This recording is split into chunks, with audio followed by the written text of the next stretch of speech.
বৃহস্পতিবার সিরিয়ার দামেস্ক আন্তর্জাতিক বিমানবন্দরে পৌঁছান কাতারের আমির Sheikh Tamim bin Hamad Al Thani. তাকে স্বাগত জানান দেশটির অন্তর্বর্তীকালীন প্রেসিডেন্ট আহমেদ আল শারা। এ সময় সিরিয়ার প্রধানমন্ত্রী মোহাম্মদ আল বাশির, পররাষ্ট্রমন্ত্রী আসাদ আল শিবানি এবং প্রতিরক্ষা মন্ত্রী মুরহাফ আবু কাসরা উপস্থিত ছিলেন। বাশার আল আসাদের পতনের পর প্রথম আরব নেতা হিসেবে সিরিয়া সফরে গেলেন আল থানি।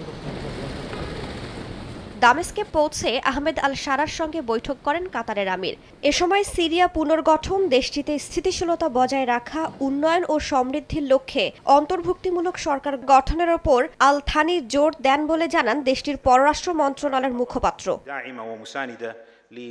রাষ্ট্র পুনর্গঠনে পুনর্নির্মাণে সিরিয়ার অন্তর্বর্তীকালীন প্রেসিডেন্টের ঘোষণার জন্য ধন্যবাদ। এই ঘোষণা কাতারের জন্য খুশির খবর।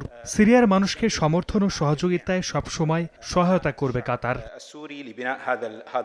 কাতারের সংবাদ মাধ্যম জানায়, সিরিয়া পুনর্গঠনে বিশেষ করে জ্বালানি, পরিবহন এবং আবাসন খাতে দোহা গুরুত্বপূর্ণ ভূমিকা পালন করবে। এরই মধ্যে ১৩ বছর পর সিরিয়ার নতুন নেতৃত্বকে সমর্থন জানিয়ে দামেস্কে পুনরায় দূতাবাস খুলেছে কাতার। কাতারের আমিরের এই সফরকে অত্যন্ত গুরুত্বের সঙ্গে দেখছেন বিশ্লেষকরা। এই সফর সিরিয়ার রাজনৈতিক, অর্থনৈতিক এবং নিরাপত্তার ক্ষেত্রে কাতারের ক্রমবর্ধমান ভূমিকার ইঙ্গিত বলে মনে করা হচ্ছে। রাইসা জান্নাত, সময় সংবাদ।